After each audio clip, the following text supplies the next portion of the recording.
All right, today we're here with the 2004 Mitsubishi Pajero. This one has the dreaded 6G72 GDI engine. And why do I call it the dreaded engine? It's because this is one of the most abused engines in the Kenyan automotive industry, bar none. A close second to that is the Toyota direct injection engine, which is the D4 engines. Two engines that suffer under the hands of mechanics. Why? They don't know how this thing works. So we're here today to solve a problem of fuel consumption, and it has a bad idle. So it has a loopy idle. It shakes while idling.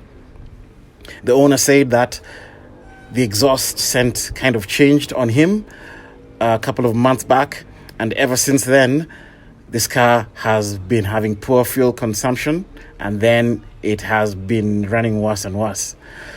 And that exhaust scent changing is actually an indicator of what the problem is. The only thing that has been done to it, or so I am told, I never believe people, is that they have changed the mass airflow. And if you can see there, it looks like a new unit. So apart from that, they've not done anything else. Next, they were actually going to attack the high pressure pump. And before doing that, the garage owner told me, come and look at it. And I decided, okay, let me do that. And it's a good thing too, because the high pressure pump is the center of attack on these cars. Everyone goes for that guy. And when they touch your high pressure pump, I can guarantee you it's game over for you. This engine will forever give you problems after that. So we're here to solve that problem. Now, I want to show you how badly this engine is running. And in order to do that, cameras nowadays have got image stabilization. It's very hard to see small shaking motions. I'm going to put something on this engine that will give you a visual aid of how this engine is shaking. So let me get that and be right back. And right there, that's my visual aid. That's a glass of water. When an engine is idling, it's supposed to form very fine ripples from the center out, and that shows you smooth idle. I want you to see what this does when it's idling. So let me go start up the engine. Right, so the engine is running, and I want you to watch that glass. And exactly what you're seeing there is how the whole engine is shaking. It sometimes feels like a misfire, but it's not really a misfire. The engine has just a bad idle. It's quite loopy and it is unstable. And I'm also hearing some popping kind of coming from the airbox over there. And as you can see, it's quite bad. See that? So that's the symptom that this car has. So now let's go to the scan tool, pull up some data and see what's happening with this engine, get some direction. All right, today we're going to use our Mercedes DS708. Now, a quick word on scan tools. Do not throw away your old scan tools. Scan tool manufacturers do not prioritize backwards compatibility while making their scan tools. So if you use excessively new scan tools on old cars, you're going to have data collision and erroneous data. I've seen sometimes where fuel trims are being shown in weird percentages and communication doesn't happen very well. Maintain your old scan tools and use them for older cars, and reserve your newer scan tools for newer generation cars. So let's load up the Mitsubishi program. We're up to 2005, and I'm not going to auto scan. I'm going directly to the MFI, put the key on.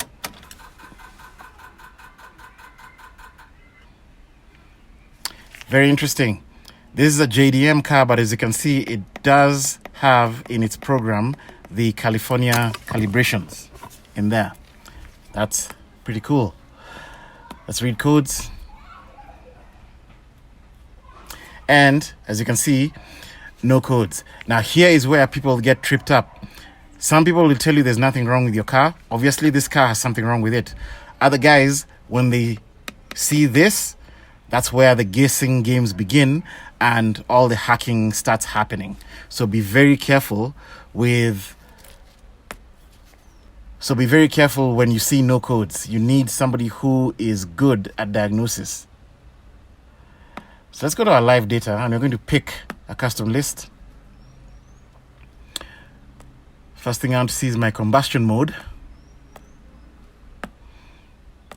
Then we're going to take the fuel system, bank 1 and 2. Then we're going to take a long and short term for bank 1 and long and short term for bank 2. I also want to see what my engine speed is, and we're going to compare that with our target idle. And then we're going to pick the VAF sensor, which is the mass airflow hertz value, and then we're also going to pick the grams per second value here. Next, we're going to pick the oxygen sensors for bank 1 and 2.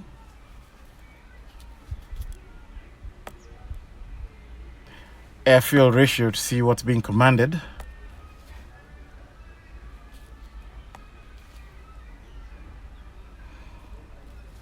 Coolant temperature sensor. Fuel pressure. And I think we're going to see the knock retard.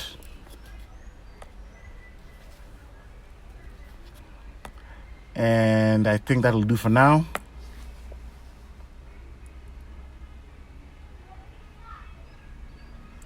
Now, right away, I'm seeing that in memory right now, we are starting with a trim value of negative 10% on bank 2 and negative 7% on bank 1.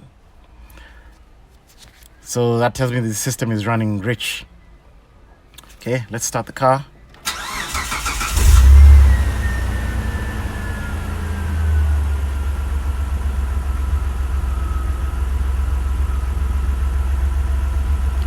So right now our combustion mode is in open loop. Now this car has got 3 combustion modes. There's open loop, closed loop,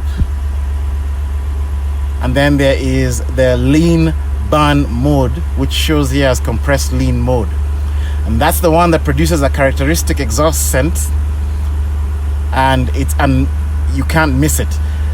If it changes, you have lost the combustion mode of lean burn. So we're still in open loop.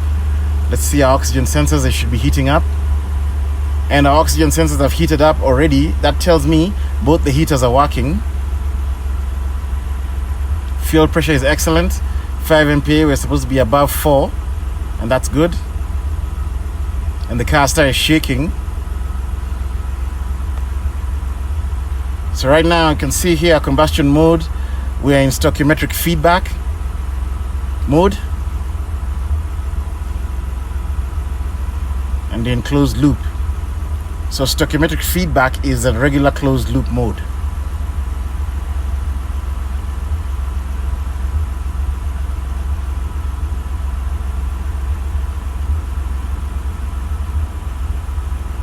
So as you can see, my tripod is shaking. This camera is on a tripod and the seat is shaking. That tells you how rough this engine is running. Right here we see our first problem. Or is it? Let's first see our coolant temperature sensor. Alright, we've reached operating temperature 80 degrees, which means our target idle and our engine speed should match. Right now, target idle is being called for 703 RPM, and we are way up there, 890. So this is not good. And if you see this car is not going to go into lean burn mode, and it's going to remain at stoichiometric feedback. This supports what the owner of the vehicle says, that his fuel economy is bad. If you lose your lean burn mode, you're going to have bad fuel economy. So our fuel trims are pretty bad. We are around negative 10%. So I'm looking at the summation of the short and long term. Around negative 10% on bank 2 and around negative 7% on bank 1. And looks like we are in fuel control. Let's see. Yes, we've achieved lambda, and our lambda value is 1, which is 14 to 1 fuel ratio. So that's 14 parts of air to 1 part of fuel is a lambda of 1. And we know we've achieved that because our O2s are cycling.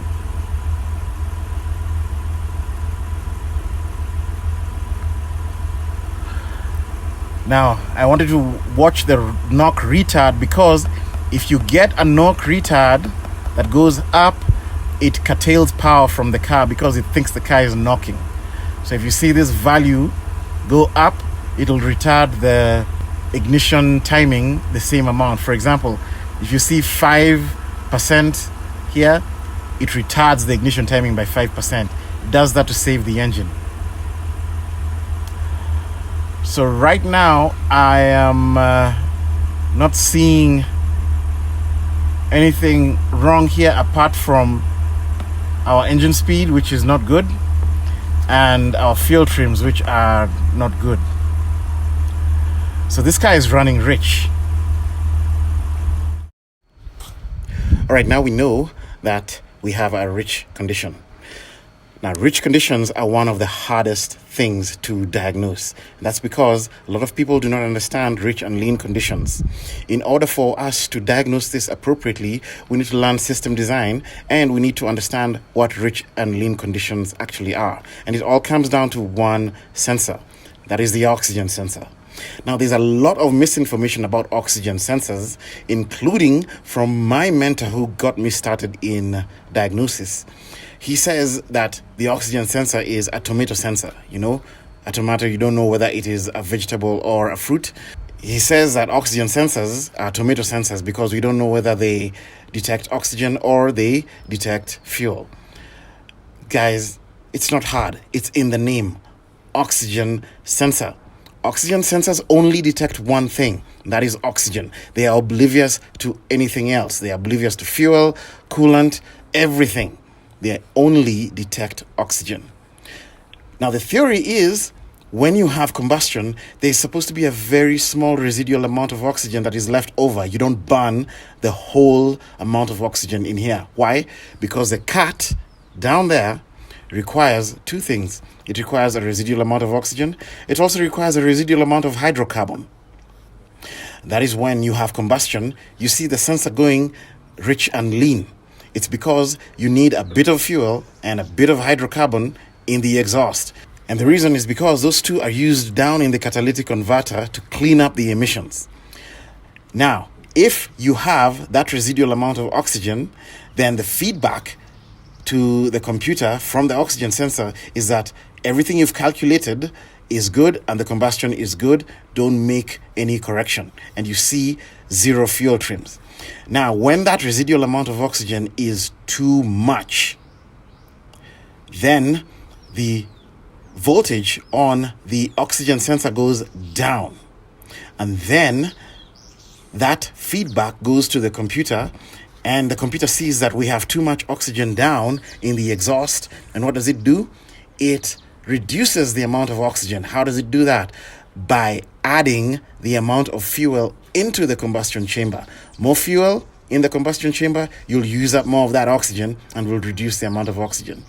If the amount of oxygen is too little, it'll feed back to the computer, and then the computer will see, hey, we don't have enough oxygen down in the exhaust. So what will the computer do? It will react by cutting back the amount of fuel, and that will increase the residual amount of oxygen that will go into the exhaust. That cutting down is going to be seen as negative fuel trim, while the addition is going to be seen as positive fuel trims. So when you're thinking of rich and lean, stop thinking about it in terms of fuel. Start thinking about it in terms of the amount of oxygen going to the exhaust.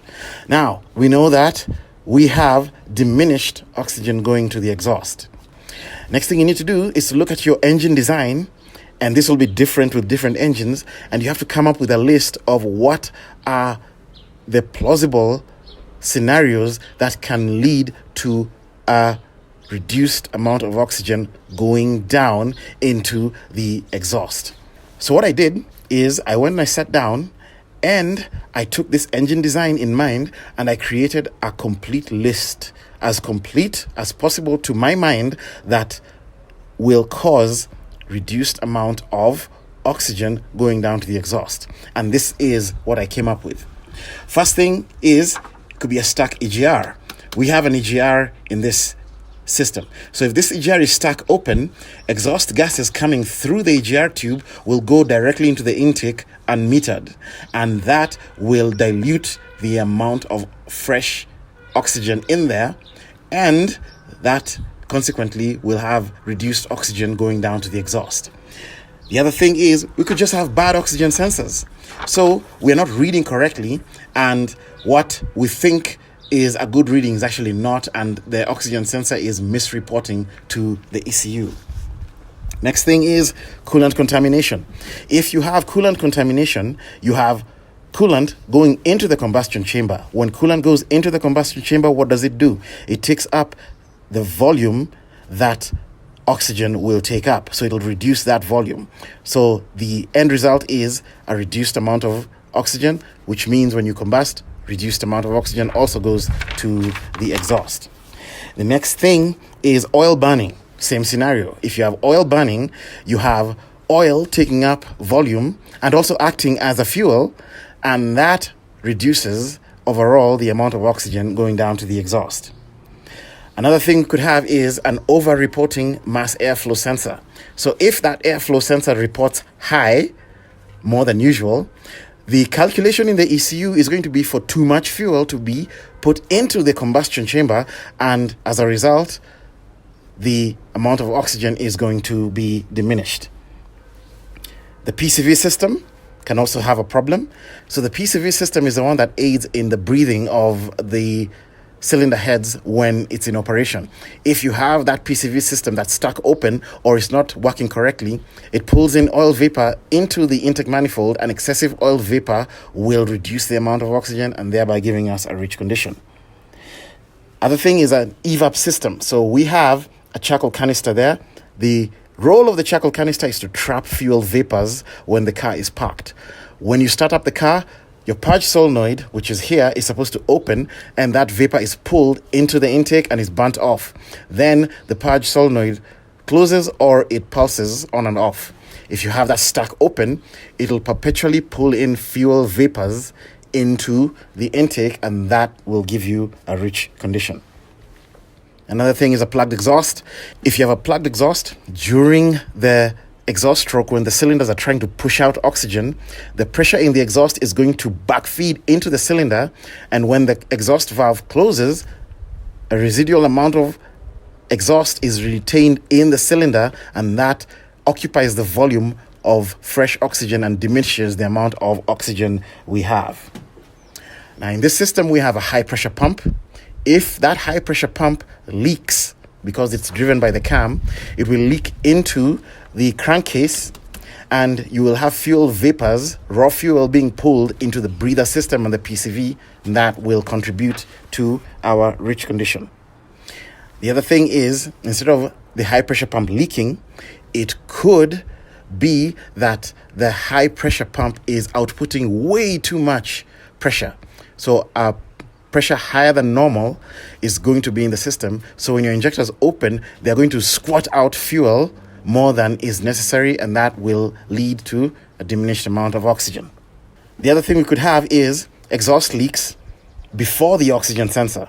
If you have an exhaust leak before the oxygen sensor, as the exhaust is going into the manifold, some of it leaks out, and that residual amount of oxygen that's supposed to be measured is going to diminish and cause a rich condition. The next thing we could have is the cam and crank timing that's off. If your cam and crank timing is off, the result will be the intake valves will open and close at the wrong time, and because of that, they'll be inefficient at pulling in oxygen, and that will diminish the amount of oxygen we have. And then finally, we could have everything okay, but our injector timing is wrong. Not cam timing, but injector timing. I've seen this before where somebody has rewired the harness and has put injectors at a wrong sequence. In fact, check out this video right here on my channel. So this video is of a Mercedes Benz, and it suffered this condition for a number of years, and it was because of bad injector timing.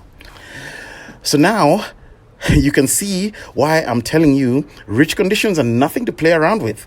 They can be a source of misdiagnosis, and is often a source of misdiagnosis on a lot of cars.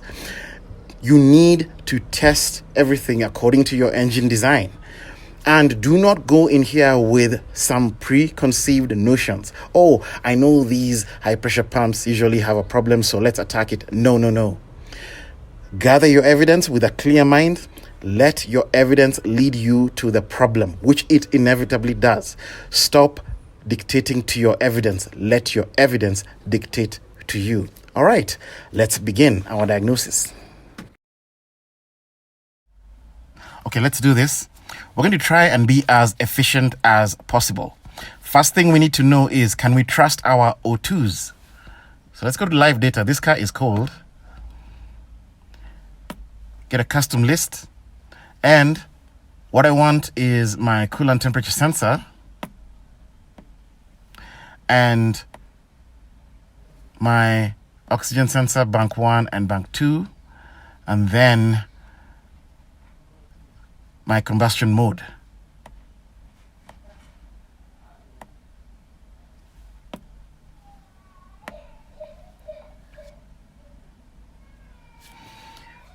So as you can see, this car is cold, and we want to do this from a cold engine. Oxygen sensors can only work when they are hot. And for most oxygen sensors, they cannot get hot quick enough unless they are heated by the heater. So this is a heater test that we're going to do. If this remains at 0, which it is right now, and it remains at 0 for a long time, then it means that oxygen sensor heater is dead and it's not accurate. If it heats up and starts counting up values, then it's a sign that the heater is working. So we are 23 degrees. Let's start the car.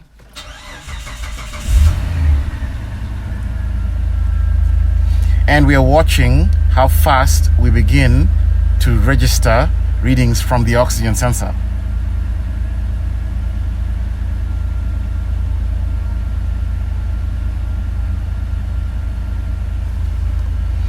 And as you can see, we are already registering a reading on bank 1 and bank 2. Excellent. What this tells me is that these heaters are working. I don't need to test the heaters. I don't need to put a scope on it or anything. If your heaters are not working, this will remain 0 for a long time. So by the time we go into closed loop here, which we are about to go in a minute, as you can see, we're now in stoichiometric feedback. We're in closed loop. It's already beginning to use those oxygen sensors, meaning that our value that it's getting from the oxygen sensor is likely valid. Okay. So our oxygen sensor heaters are working. But are these oxygen sensors able to register oxygen properly? So now that we know our oxygen sensor heaters are working, next we need to determine whether our oxygen sensors are sensitive or insensitive to oxygen. We can do that in a clever way right here on the scan tool. Let's go to active test. And we're going to pick injector number 1. Pick a custom list, and I just want to see 3 things: my combustion mode and my bank 1 and bank 2 oxygen sensor. So right now we're in open loop. Start the car, and I want this thing in open loop only. So let me hold the throttle up.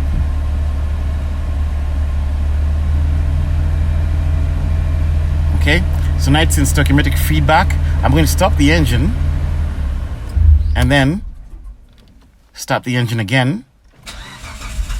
I don't want the computer to command it.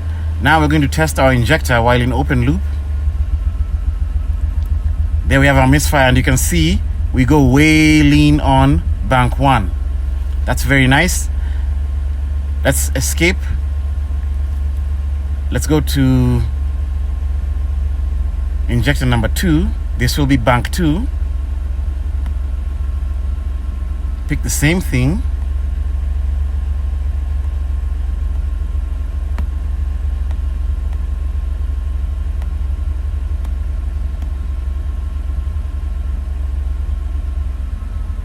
Main stoichiometric feedback and stop engine, start engine.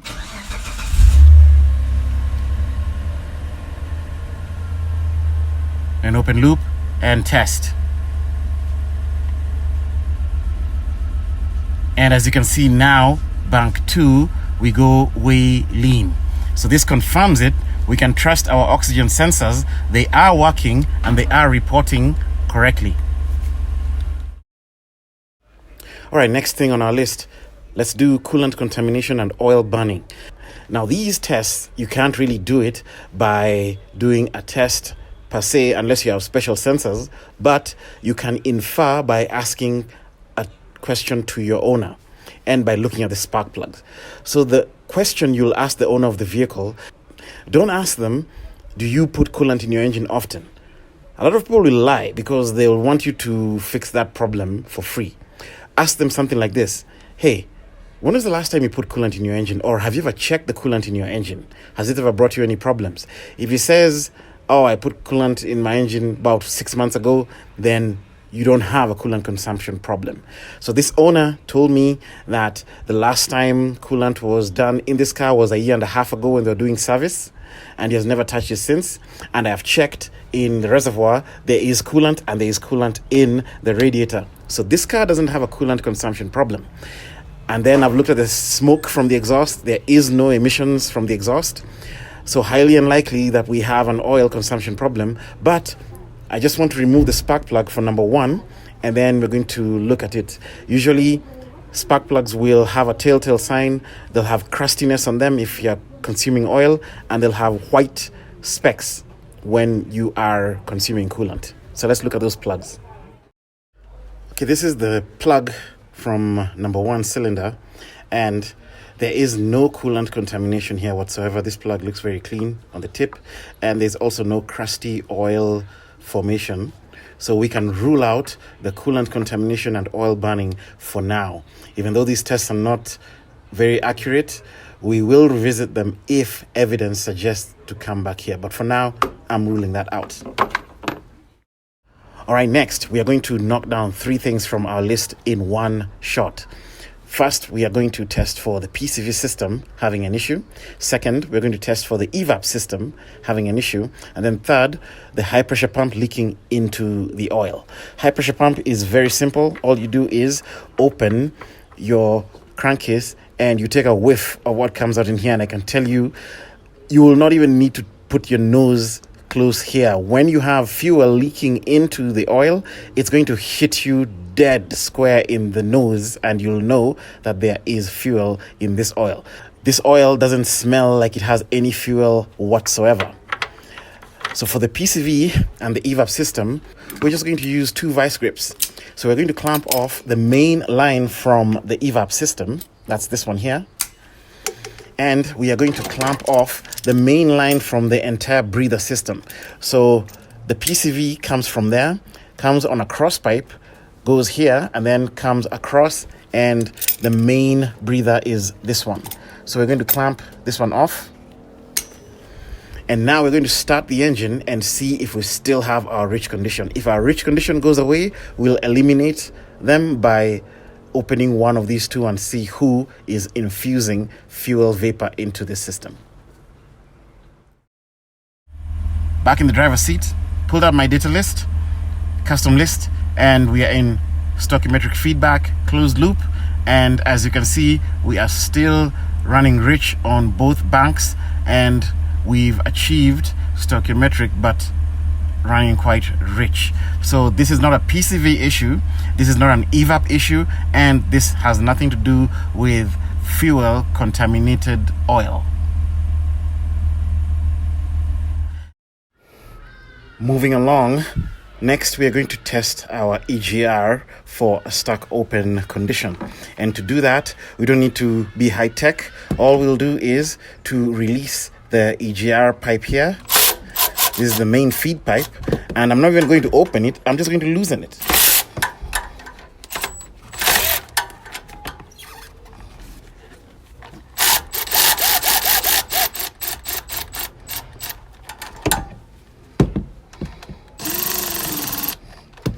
There we go.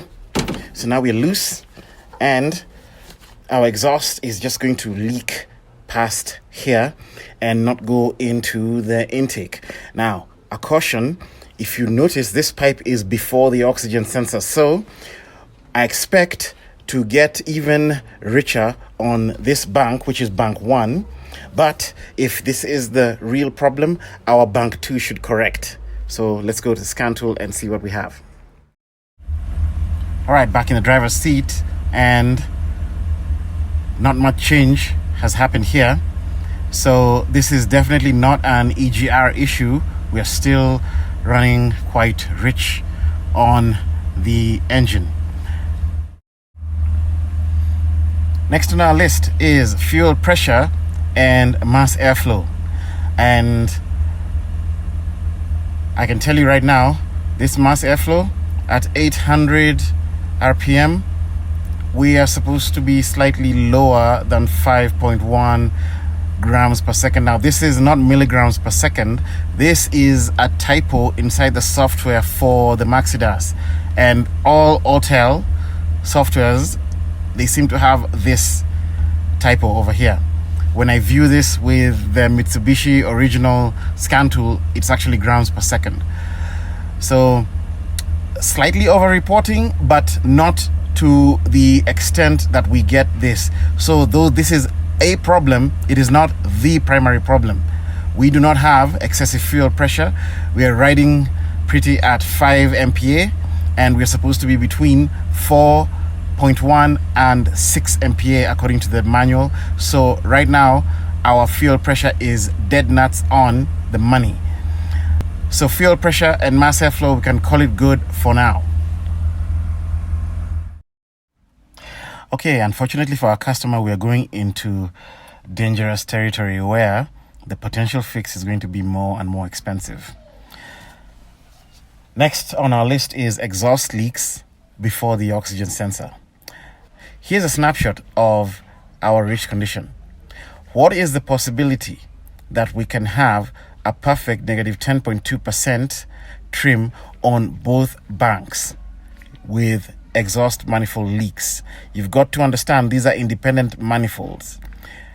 This means that we have almost identical leaks on both the left and right manifold.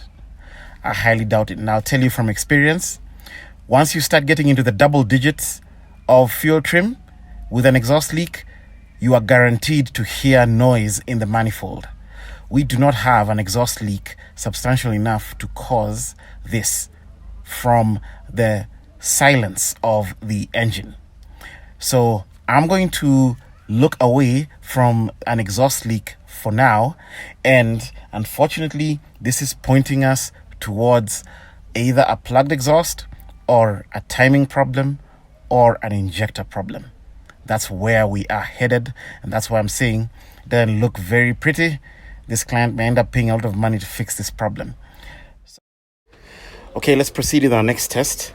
Next on our list is exhaust back pressure. Now, we do not have a good way to tie into the exhaust. There is this, but I don't have anything that will fit on the orifice of this EGR. It's too thick. So the next thing I want to do is to put a manifold sensor in this manifold. This system does not have a map sensor, but I can put a map sensor on this and then take the reading with my picoscope. So let me get my map sensor and do that. Okay, for our manifold pressure, I have removed the evap line here and I have put my map sensor. So this is a Toyota map sensor and it's going through my custom box, and I'm going to take my signal from there on channel 1 on the picoscope. And then on channel 2, I'm going to put the ignition sync for cylinder number 1. So let me show you that inside. For the ignition sync, we're going to take on ignition number 1. Let me show you where that is going to be. We're going to go to the ignition system, 6G74. And this is coil number 1. And on the engine computer right here on D33 pin 11 on the black and pink wire, we have ignition sync for coil number 1. So let me go and get that from the engine computer. All right, that's our engine computer, and that is our ignition coil number 1 control pinned on channel 2. So let's go to the picoscope. Okay, we're ready to take this capture. Let's start the engine.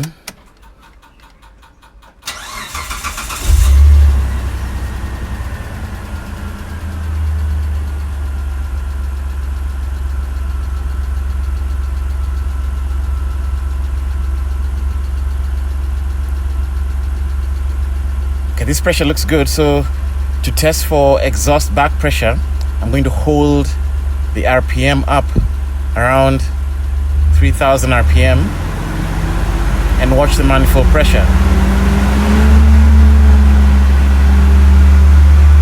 We're going to pause here.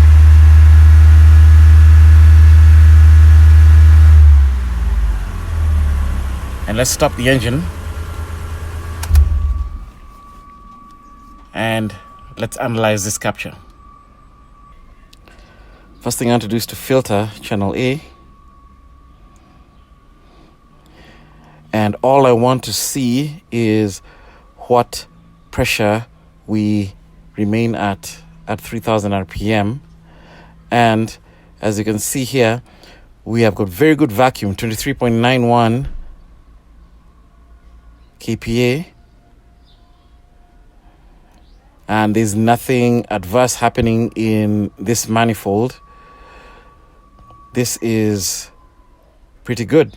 We do not have exhaust back pressure on this system. Okay, this is not looking good for where we're going.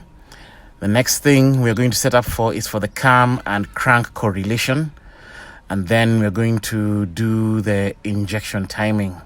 It looks like we're either going for the timing or the injectors on this one. And based on how this engine is running, I highly doubt it's a timing issue. I think we're looking more at injectors, but again, we follow evidence. So let me set up for the cam and crank timing.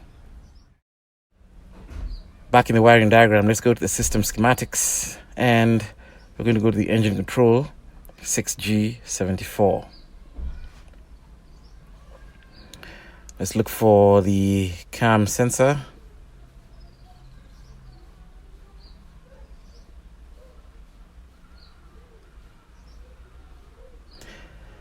So here we've got the crank sensor, and we're going to take that on D32 pin 45. That's on the blue and red wire. And then the cam sensor is right next to it, D32 56 on the blue wire. Now that engine computer is not in a very nice place. It's just behind the glove box compartment, and there's not enough harness space. So I'm going to come here to B54, blue and red wire on pin 2, and on the cam I'm going to come here to B35, and that is on pin 2, that blue wire. It's easier on the engine. These two are right up top the engine. So let's go and make our connections. So here's the camshaft sensor. We're getting it from this connector, and that is on channel 1, and the crankshaft sensor from here on channel 2. And then back in the car, we are still on that coil number 1, which is the trigger signal for coil number 1 on channel 3. Let's go to the scope. Right, scope is running. Let's start the car.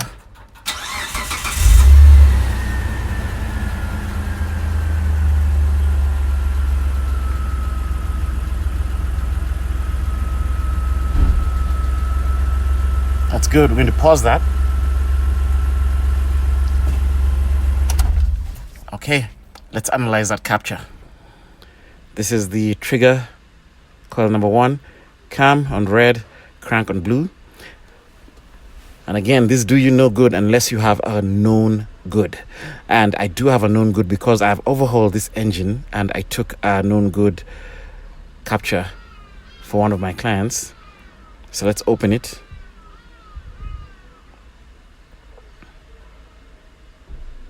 And here's our capture. So what I'm going to do is expand it right here. And what we see is at coil number 1, we are under the long pulse right in the middle. And then when this comes down, the next one goes up and it's bang in the middle.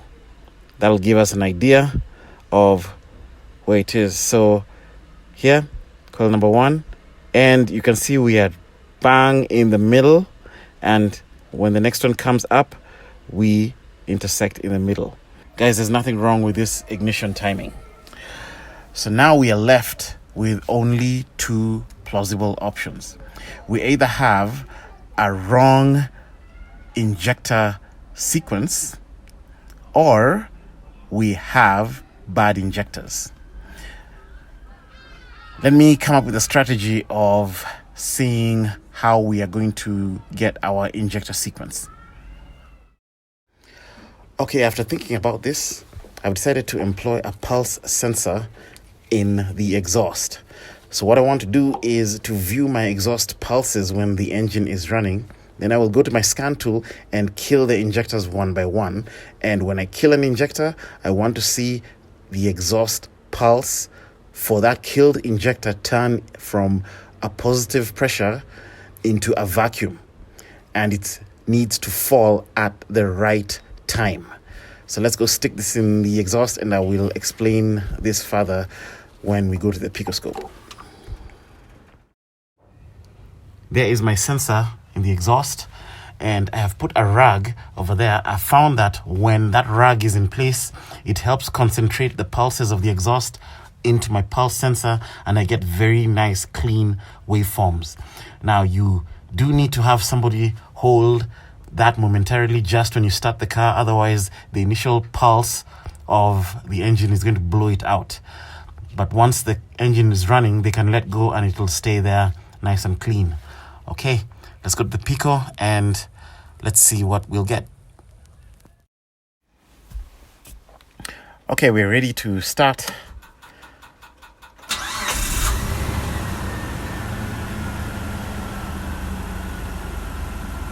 Right, that's a very beautiful waveform. So first I'm going to pause this. Then we're going to put off the car and then I'll talk you through what we are seeing first before we proceed. So this is ignition trigger number 1. So in between this and this, we are supposed to have 6 pulses. And you can see it here, 1, 2, 3, 4, 5, 6. We can already see an issue. This pulse is much lower over here. And this pulse is also much lower. So this does indicate that the contribution over here is smaller than here. But how do we ID this? This is ignition signal number 1, which means this exhaust pulse here is not for number 1. Now, in order for us to see this clearly, we're going to bring our degree rulers out. But before we do that, I'm going to put a partition of 6. And then bring my degree rulers. This is 720. And this one here is 0. So this gives our exhaust pulses their own partition. Now, I want you to look closely here. This is number 1. The firing order for this engine is actually very simple. It's just 1, 2, 3, 4, 5, 6. So if this is firing number 1, then this exhaust pulse is not for number 1. To get the exhaust pulse for number 1, you go 2 over. So 1, 2. So this is the exhaust pulse for number 1. And then this is the exhaust pulse for number 2, 3, 4, 5, and 6. Now, if you have the engine running normally, whenever you have combustion, there is expansion of gases in there. So when the exhaust valve opens, that expansion pushes out into the atmosphere and you get positive pressure. That's what we're seeing here. But if we kill an injector, for example, if you kill injector number 1, what we expect to see is no combustion on number 1, which means when the exhaust valve for number 1 opens, there won't be expanded gases in there. It'll be a vacuum. So right here, 2 over, in this pocket here, you're going to see a suck back down here, and it's going to go into a vacuum, and that will tell you that your injector is actually the correct ID. So we're going to play this again, go to our scan tool, pull up our injectors and kill them one by one. And we want to see, as we are killing from number 1, we're going to start from here. We want to see a vacuum on number 1, a vacuum on number 2, on number 3, on number 4, on number 5, and on number 6. If we see that, then our injectors are in the correct sequence. We are ready to do the injector kill test. Let's go into active test and we'll start the car.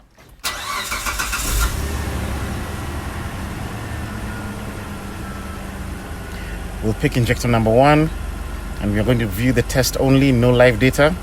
Now when we hit that test on the scope, we are supposed to see the injector go lean in the right position. So let me hit the test. And there we see it's actually in the right position. Now I cannot put my degree rulers there because we are going to change in the pulse width of the injectors and the rulers are not going to remain on screen properly. But what I'll do is change my scaling.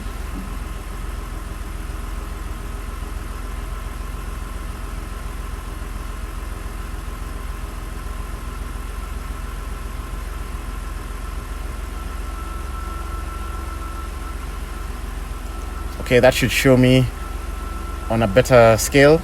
So let's hit the test again. And as you can see, that is falling in the right place. So in order for us to see our degrees, pay attention to where the spark is. And it's this section right over here.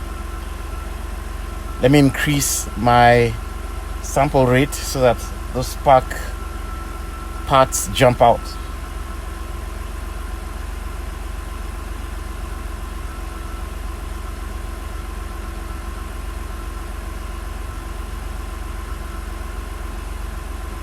So now if you look here, we have got the partitions showing over there. Do the test one more time. You can see it's falling 2 over, which is correct. Escape. Let's go to injector number 2. Kill it. And as you can see, we are falling in the right place again. Go to injector number 3.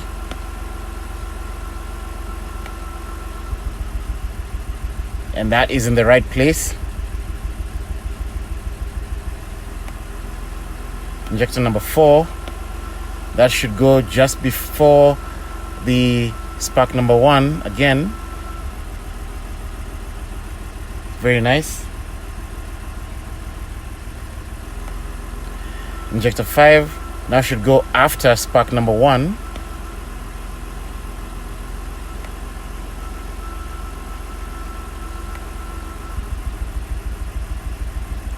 Beautiful. And finally, injector number 6. Obviously it's going to fall in the right place. It's the only one remaining.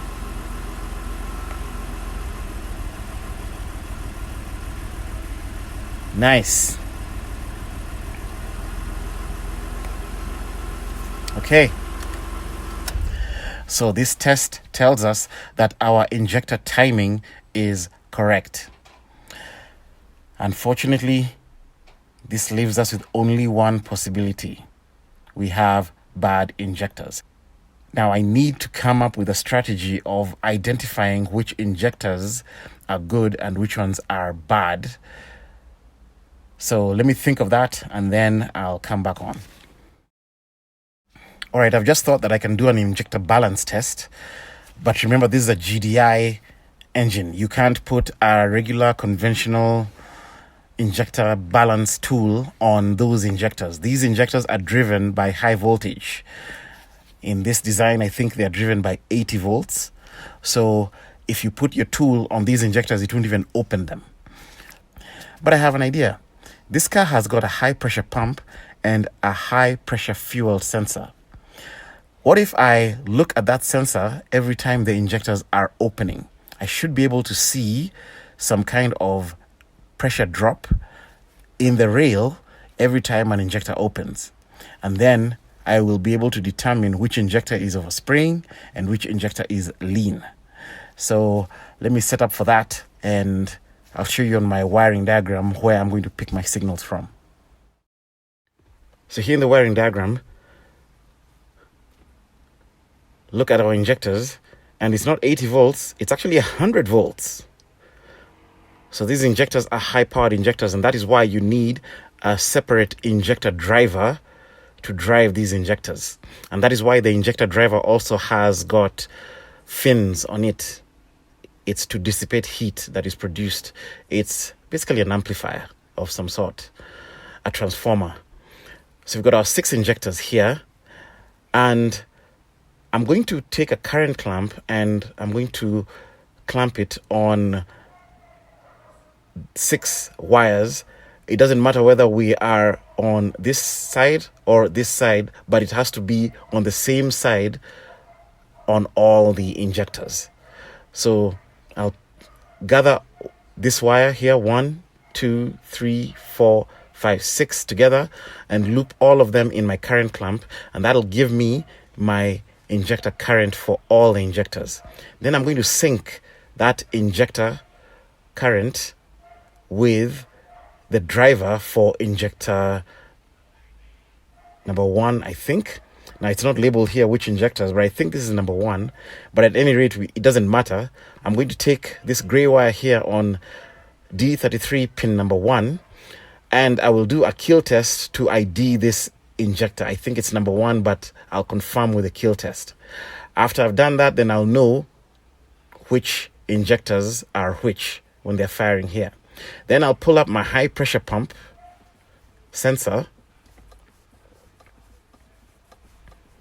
and that is a fuel pressure sensor, and I'll take the sensor wire here and I'll do this at D35 because it's right up top of the engine. It's very easy to get. And then I'm going to see whether we can view all the pressure drops of these injectors. Now, as I do this, the important thing is I'm going to disconnect my oxygen sensors.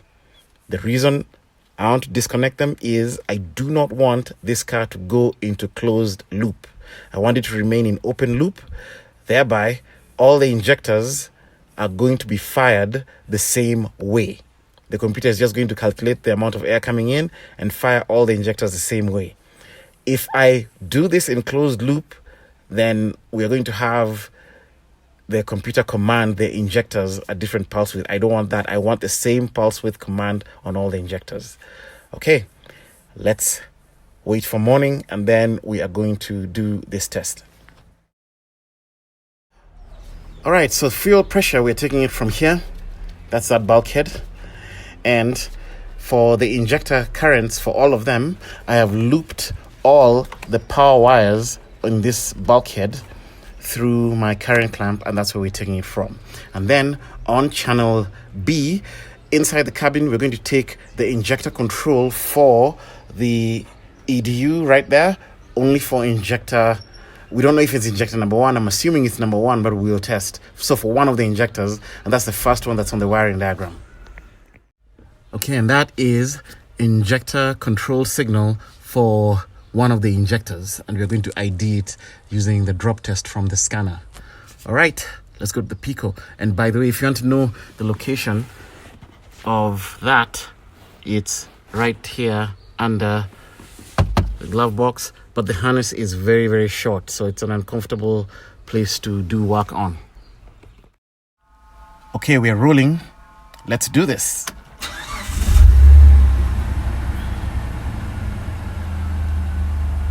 Okay, that's a good setup. The green is my fuel pressure sensor. The red is my trigger for one of the injectors, and the blue is all the injector currents. Now, I don't know which trigger that is, so let's ID it. We're going to come in here into our active test.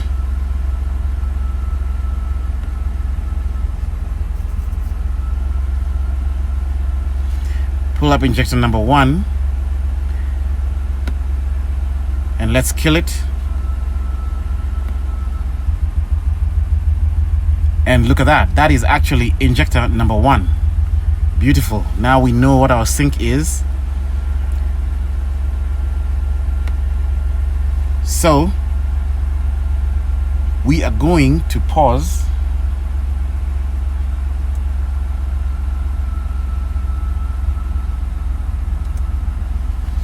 And I'll shut off the engine.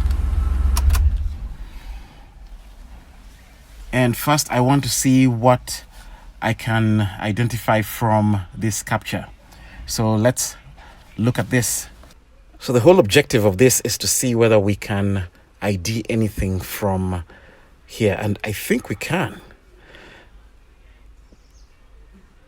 So what I'm going to do is to take my channel C and I'm going to blow it up times 8, bring it down. Let me just do one more. That is nice. And then I want to filter.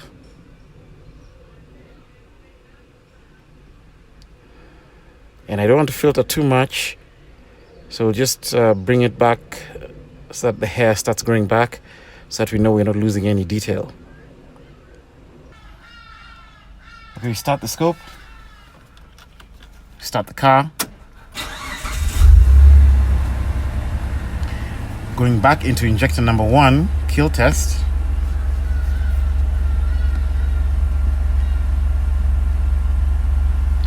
And we are going to kill injector number 1 and then pause the scope.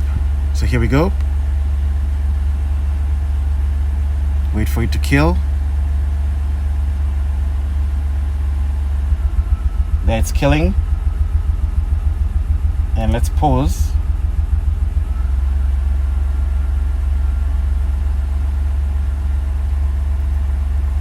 And then we're going to stop the engine, and let's come here and analyze what we see.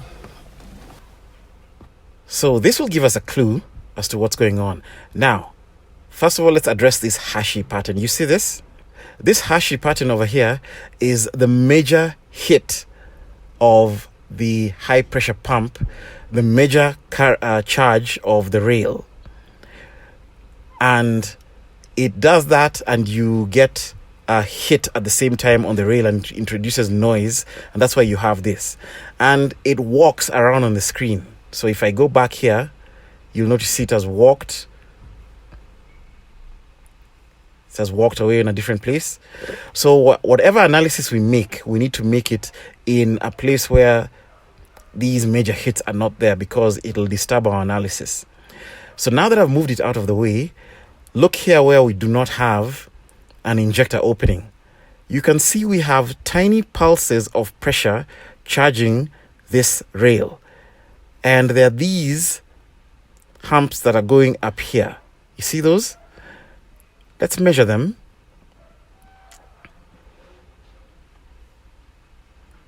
Those two humps there are about 3 milliseconds apart.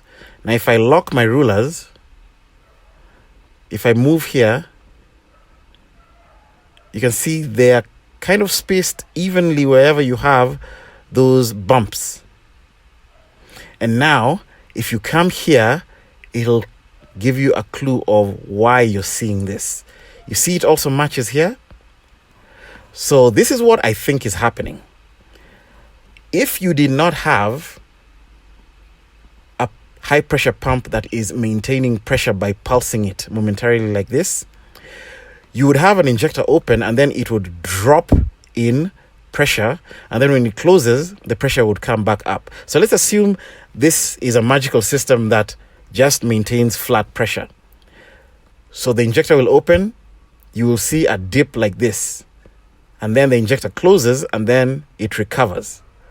But since the high pressure pump is charging this rail at 3 millisecond intervals, what you're seeing is it's opening, then you see a charge, a recovery charge.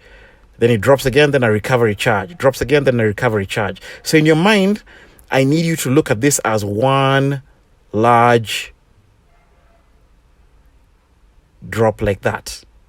It's just that we are pulsing it by charging it to recover with the high pressure pump. That's what's happening. And it's because of the very consistent 3 millisecond pulses that we have. As to how the pump is doing that, the mechanism inside, I don't know, but this is pretty consistent with that. Now that we know that we're doing small recharges of 3 milliseconds pulses and 3 large recharge pulses, we need to keep that in mind when interpreting our waveform. Now, the second thing I want to do is to go to the hood and I'm going to disconnect my oxygen sensors. Why? I want to keep this car in open loop. So let me escape here. And I'm going to pick injector number 1 again. And this time we're going to pick a custom list. And what I want to see is my fuel system, actually my combustion mode.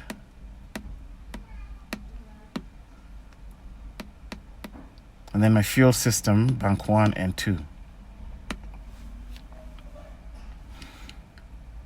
I don't want to go into closed loop while I'm doing my tests. I want it to remain in open loop.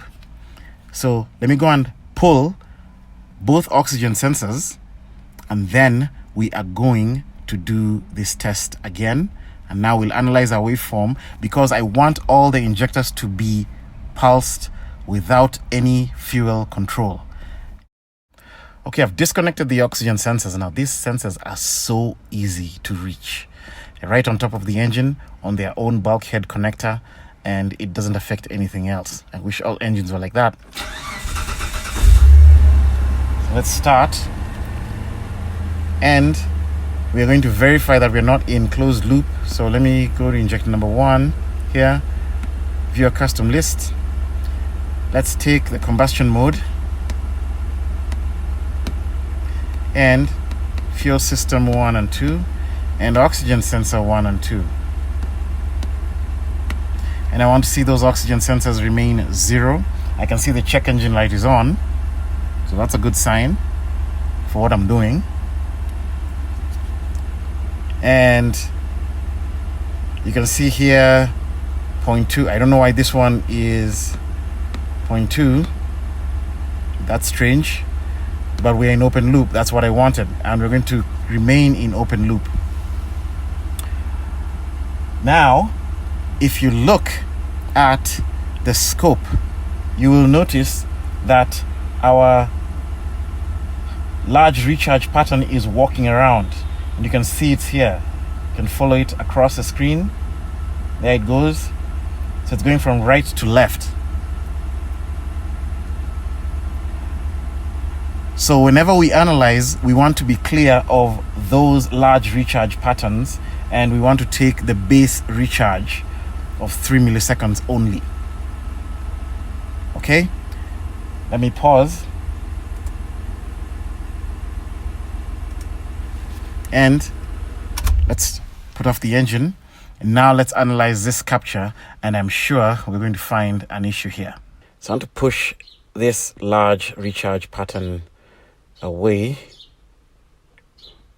First, let's look at number 1. So number 1, we have got 1, 2, 3, 4 recharge patterns. But look at number 2, we've got 2 recharge patterns. Look at number 3, we've got 1, 2, 3 recharge patterns. Look at number 4, we've got 1, 2 recharge patterns. And let's move this like this. So number 4, you've got 1, 2 recharge patterns. And then let's go to number 5. Move that out of the way. Number 5, we've got 1, 2 recharge patterns. And number 6, we have 1, 2 recharge patterns. So right off the bat, I can tell you injector number 1 appears to be leaking. How I know that is we've got many recharge patterns, which means it takes longer to close than the rest. And then when we recharge, we are not having a nice buildup of pressure. It's remaining lower than the rest. Look at this. See, that pressure goes and jumps up. Let me bring a cursor here and let me go to the base of my rail pressure. So we want to see where the pressure is on the rail. So it's an average of there.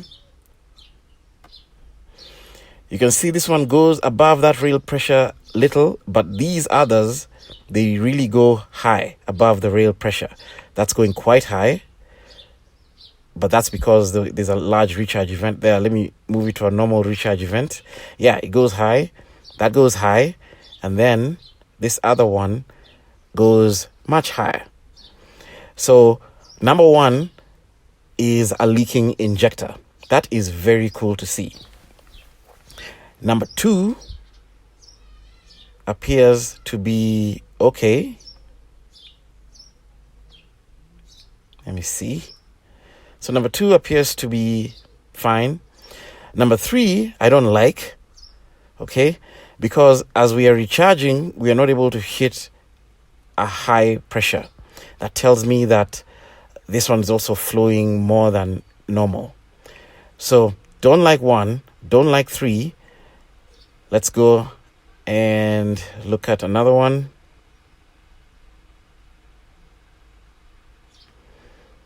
Four looks okay.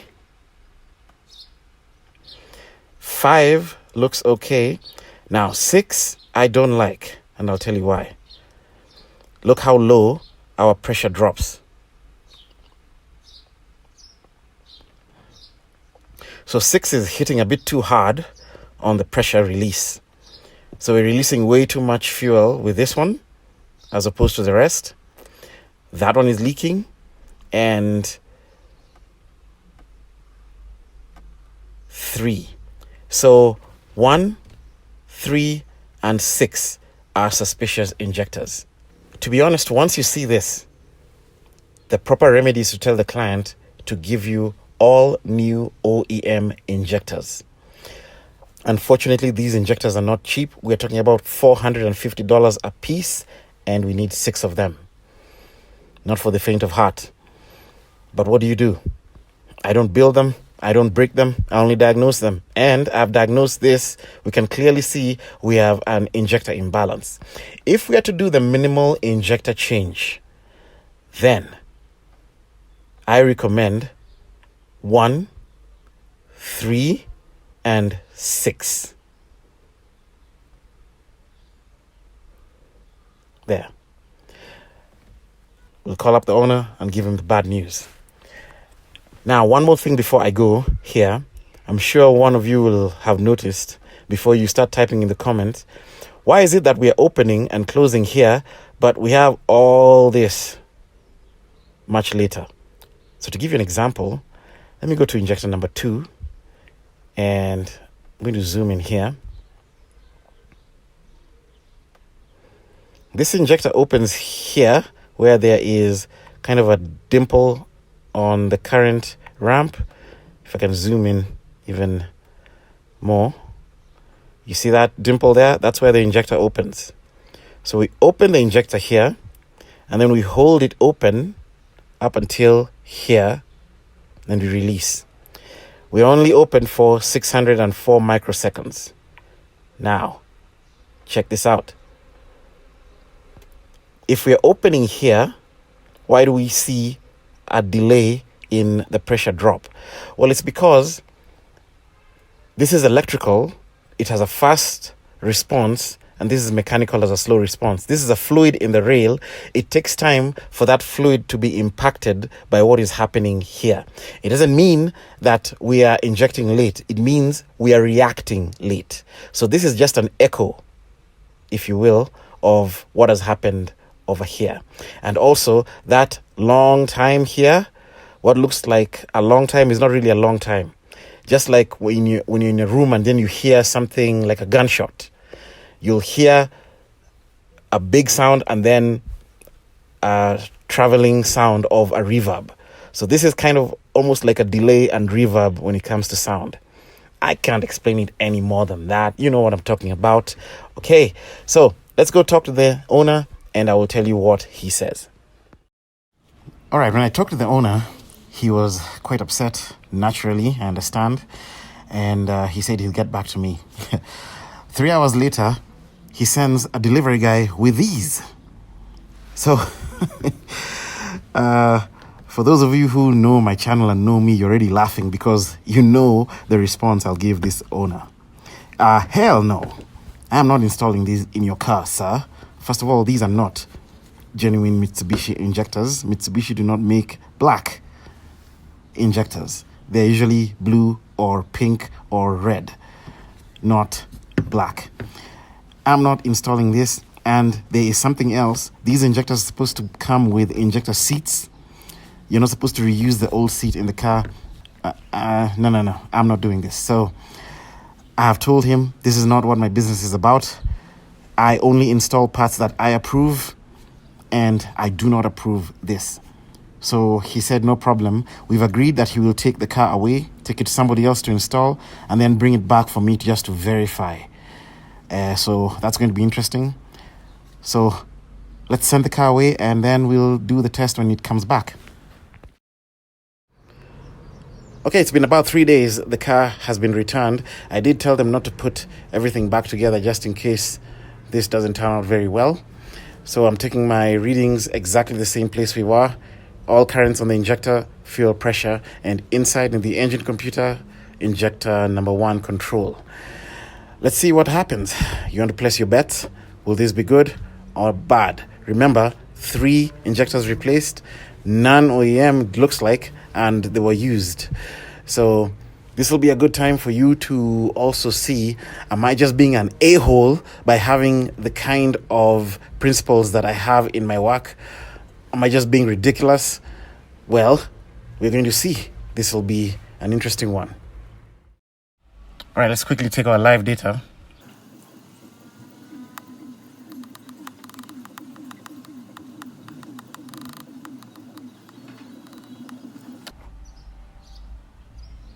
All right, and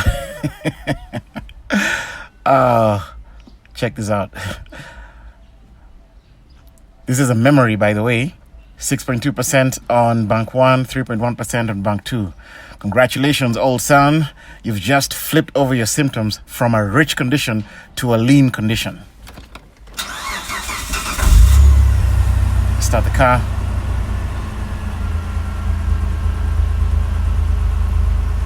And since it's still in open loop, I'm going to pause my scope. We're going to look at that later.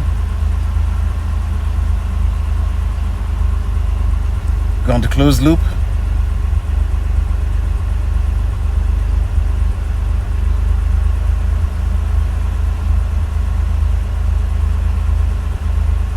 Well, trim numbers now are opposite. Bank 1, bank 2 is actually much better. You can see that. This is good. Bank 1 is bad. So if I was to guess, I would tell you that 2 of those injectors were put on bank 1. Unfortunately, since this is over 4%, he still will not have lean burn mode. And let's look at That's good. They did not mess with the fuel pressure. Excellent.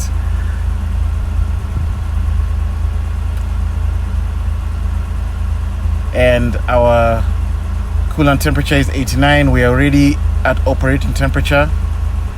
So right now we should have already gone to lean burn mode. We are not going to do that because we are lean.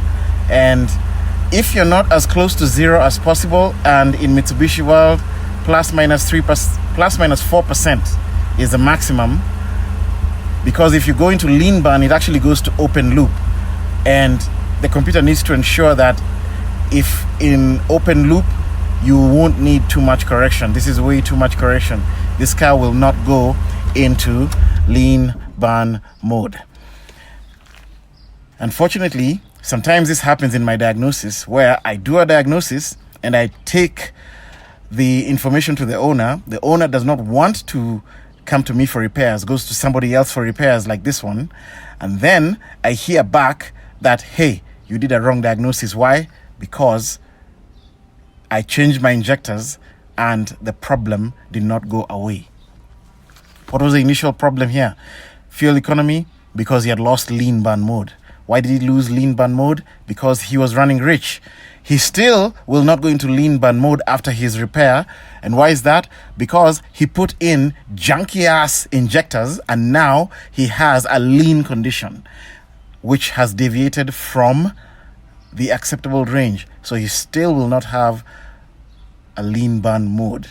So it appears to the untrained eye that I have done a wrong diagnosis, but my diagnosis is actually correct. You, sir, chose not to fix it the way I proposed to fix it.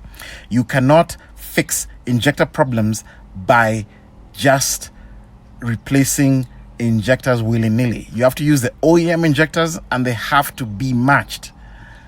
If you have an imbalance of injectors and you want to use used injectors, the only way to do it is to strip them from a car that was running correctly, and you take them as a set and put in your car.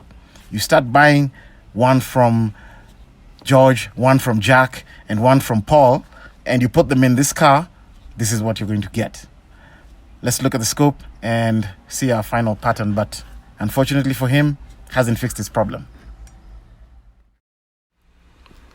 All right, let's look at our capture here. And just as a preliminary look, these look much better than last time, I must say. So let's put our cursor here. Let's move this. And you can see now injector number 1 is charging all the way up, as opposed to the last time. Let me see number 2. Okay. That's number 3. That's number 4. Number 4 doesn't look too hot. I mean, number 5. And that's number 6. All right. So these injectors are still not balanced. So if I come here, I can see these 3 are hitting the same. This is lean, this is lean, this is lean. So we are lean on 1, 3, and 4, which follows exactly what the scanner is saying. We are lean on bank 1. This is on bank 1, this is on bank 1. And then we are lean on bank 2 as well, because look at this one. This one is number 4 and it's on bank 2. Well, that's it. Good diagnosis, bad ending. What do you do? Can't win them all, but at least you know why I work the way I do. Still think I'm an a-hole? You think what you want. This a-hole has put another one in the books, and we'll see you next time with another good case study.